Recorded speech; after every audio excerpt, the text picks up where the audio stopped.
So I know this isn't the best way to open a YouTube video, but I'm gonna be honest here. This video isn't for everybody, and that's okay. Not everyone feels the need to dive into the rich and frankly fascinating history of a game they might only play on weekends. But if you're the kind of person who loves uncovering the stories behind the games we play, then you're in the right place. So a little backstory here. Dungeons & Dragons changed my life. I first discovered D&D in 1984 through the Red Box Basic Set, the 1983 edition edited by Frank Mincer. I made my dad be the dungeon master, and my very first encounter was a rust monster. From that moment, I was hooked. This wasn't just a game, it was a gateway to limitless worlds, a way to tell stories, forge friendships, and create something bigger than myself. It shaped the way I think, the way I problem solve, and even the way I connect with people. I was obsessed. If you had asked teenage me where I wanted to go for family vacations, I wouldn't have said Disneyland. Nope. My dream was to visit Lake Geneva, Wisconsin, the home of TSR, the company that created Dungeons & Dragons. That's right. As a teenager, my dream vacation was an office building. But TSR's Lake Geneva headquarters wasn't just an office. It was the birthplace of something legendary.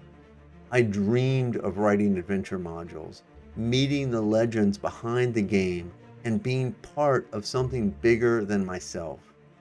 I never made it to Lake Geneva, but 40 years later, I still love this game just as much as I did back then.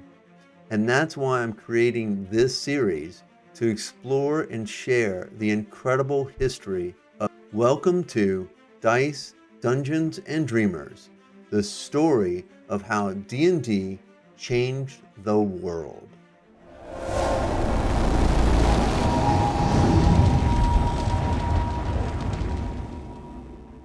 Over the coming weeks, we'll journey through the game's past, from its earliest sparks of inspiration to the cultural phenomenon it is today.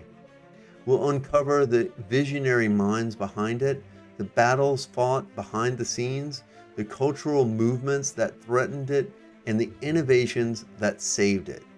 And trust me, there are twists and turns in the story that even the best dungeon master couldn't have scripted. Each episode will take us deeper into the game's evolution, but this isn't just a timeline. It's an exploration of the triumphs, the controversies, and the impact D&D has had on countless lives, not just mine. Some of what we'll cover is well documented. Some are still debated, and some we may never fully know. But one thing's for sure, this is a history worth uncovering. So next week, we'll cover the birth of D&D, because the story of D&D doesn't start with role-playing, it starts with wargaming, strategic tabletop battles played with miniatures. How did those evolve into a game where the players took on the roles of individual characters? The answer lies in the works of two men, Dave Arneson and Gary Gygax, whose collaboration sparked an entirely new kind of game. But just how much credit belongs to each, that's still debated today. We'll dig into the myths and realities of D&D's earliest days, uncovering how Blackmore and chainmail paved the way for the first edition of Dungeons & Dragons. And that's just the next episode. The full story of Dungeons & Dragons is vast and complex and full of surprises. If you love this game, enjoy history, or just appreciate a great story filled with drama and intrigue, you won't want to miss what's coming next.